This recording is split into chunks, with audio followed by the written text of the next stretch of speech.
তুমি তোমার ফ্লোর নাম্বারে কেন চাপ দিচ্ছ না? আমি ওই ফ্লোরে যাচ্ছি। আমি হচ্ছে অপু বিশ্বাসের বোন ঝিনি। তুমি জানতে পেরেছো যে আমি এখানে ঘর নিয়েছি, এই জন্য আমার পিছে পিছে চলে এসেছো আমার অটোগ্রাফ নেওয়ার জন্য। সুন্দর মেয়ে দেখেছে কি অমনি পিছনে পড়ে গিয়েছে। আরে আরে, এই তুই কোথায় যাচ্ছিস? আমার ঘরে ঢুকতে পারবি না, তোর মতো লোককে আমি পাত্তাই দিই না। দয়া করে দূরে যাবেন, আমি আমার পাসওয়ার্ড দেবো। তবে দেখতে কিন্তু আপনি অনেক হ্যান্ডসাম, আমার বয়ফ্রেন্ড হবেন। আরে সকাল সকালে পাগল কোত্থেকে আসলো? আরে আরে, ও তো সুপারস্টার অপুর বোন ঝিনি। আরে দোস্ত, তোর থেকে একটা অটোগ্রাফ নিতে হবে। ম্যাডাম জলদি করে ভিতরে আসুন, কোনো স্যার নেই এখানে। আরে জলদি করে ভিতরে ঢুকে পড় রে।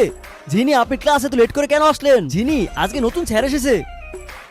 আরে এটা তো সেই ছেলেটা যার সাথে কালকে দেখা হয়েছিল। আমি আপনাদের হিস্ট্রির নতুন টিচার মিস্টার প্রিন্স। আরে ইচ্ছে করছে স্যারটাকে আমার বয়ফ্রেন্ড বানিয়ে ফেলি।